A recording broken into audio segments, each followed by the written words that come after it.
उसने इन तमाम परिस्थितियों, दर्द और मुश्किल से बोल दिया, तुम मेरा कुछ नहीं बिगाड़ सकते, कांट हर्ट मी, और ज़िंदगी में जीत हासिल की। यही इस किताब का शीर्ष है। तो दोस्तों, अगर आप भी अपनी ज़िंदगी में मुश्किलों से जूझ रहे हैं तो उन्हें कह दीजिए, कांट हर्ट मी, अपनी ज़िंदगी का कंट्रोल अपने हाथों में लीजिए। हेलो दोस्तों, बुक समरी अरविंद में आपका फिर से स्वागत है। आज हम बात करेंगे वर्ल्ड की बेस्ट सेलिंग बुक्स में से एक बुक्स कांट हर्ट मी, जिसको लिखा है डेविड गॉगिंस ने।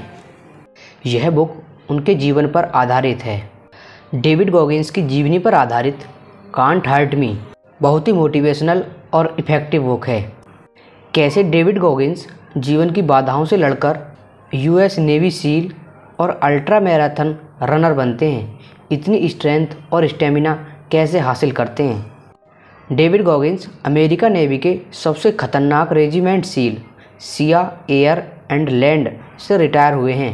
वे यूएस आर्मी के अकेले सैनिक हैं जिन्होंने SEAL training the US army ranger school और air force tactical air controller training में महारत हासिल की है।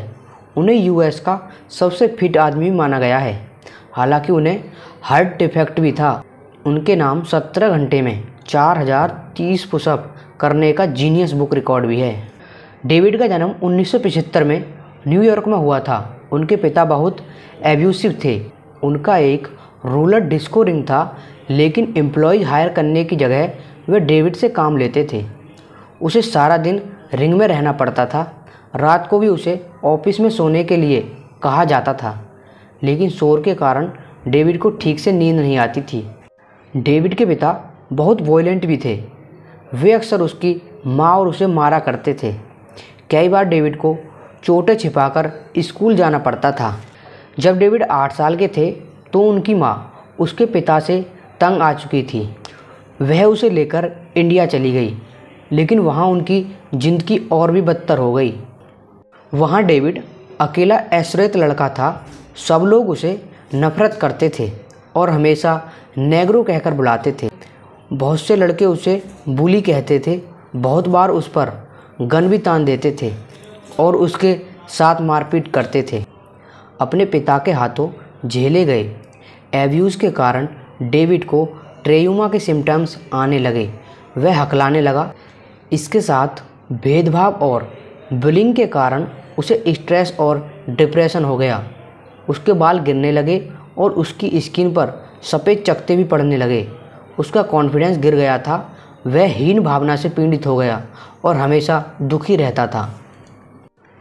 एक बार डेविड को एयरफोर्स के एक रिक्रूटर मिले। उनसे मिलकर डेविड को नई प्रेरणा मिली। वे पैराट्रूपर थे और प्लेन से जंप लगाते थे। उन्होंने कई प्लॉट्स को बचाया था। डेविड ने एयरफोर्स ज्वाइन करने का निर्णय लिया, लेकिन उनका टेस्ट बहुत ही टफ होता था। इसके अलावा उसे स्विमिंग भी नहीं आती थी। उसे पानी से फोबिया भी था। उसके इस सपने को और भी धक्का लगा जब उसे पता चला कि उसमें सिकली सेल एनीमिया का भी ट्रीट था। डेविड ने एक जॉब कर ली जिसमें उसे इंसेक्ट्स यानी कॉकरोच को मारना होता था। वह डिप्रेशन के कारण बहुत मोटा हो गया था। एक बार उसे एक रेस्टोरेंट में कॉकरोच के एक झुंड को हटाना था। ऐसा करते हुए हजारों कॉकरोच उस पर चढ़ गए। वह देर तक उन्हें मारता कुचलता रहा। तभी उसे अफसोस हुआ कि उसकी ज़िंदगी क्या बन गई है। वह एक कॉकरोच की तरह ही है जिसे कोई भी कुचल सकता है।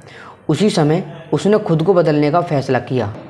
एक दिन डेविड ने टीवी पर सील की डॉक्यूमेंट्री देखी। वह संसार के सबसे खतरनाक कमांडोज होते हैं और उनकी ट्रेनिंग बेहद मुश्किल होती है। डेविड ने सील को ज्वाइन करने का फैसला किया। उसने सब रिक्रूटर को फ़ोन करना शुरू कर दिया, लेकिन उनका वेट सील को ज्वाइन करने में रुकावट बन गया। उसके पास अपना वेट कम करने के लिए 6 महीने थे, जिसके बाद वह सील का एक ट्रेनिंग प्रोग्राम ज्वाइन कर सकता था। डेविड ने प्रण लिया कि वह यह कर दिखाएगा। उसने अपनी ज़िंदगी की पीड़ा और दर्द को प्रेरणा बना लिया। हर सुबह 4:30 बजे उठकर वह एक्सरसाइज और साइकिलिंग के लिए जाता था। फिर वह स्विमिंग पूल पर गया और बहादुरी के साथ अपनी पानी की फोबिया का सामना किया। फोबिया पानी से लगने वाला एक प्रकार का भय या डर होता है। फिर वह हर दिन 2 घंटे तैरने लगा। इसके बाद वह जिम जाता था और ढेरों एक्सरसाइज करता था। अपने मजबूत इरादे और जज्बे की वजह से डेविड गॉगिंस ने 6 महीने से पहले ही अपने वेट को बहुत कम कर दिया। डेविड गॉगिंस अपना वेट कम करने के बाद सील के ट्रेनिंग प्रोग्राम को ज्वाइन कर लिया। कुछ महीनों की बेहद मुश्किल ट्रेनिंग के बाद 120 लोगों में से सिर्फ 30 लोगों को चुना गया। उनमें डेविड भी एक था। उसने यह असंभव काम कर दिखाया था। नेवी में शामिल होने के बाद डेविड ने नए गोल्स बनाए। उसे रनिंग से प्यार हो गया। वह लंबी दूरी तक दौड़ने लगा। धीरे धीरे वह अल्ट्रा मैराथन में भाग लेने लगा और उनमें जीत जाता था। धीरे धीरे एक समान मेहनत के कारण उसका नाम टॉप रनर की लिस्ट में आने लगा। उसके बाद अफ़गानिस्तान में मारे गए अपने दोस्तों के परिवार के लिए बहुत सा पैसा भी जुटाया। डेविड ने अपने 40% रूल के बारे में बताया।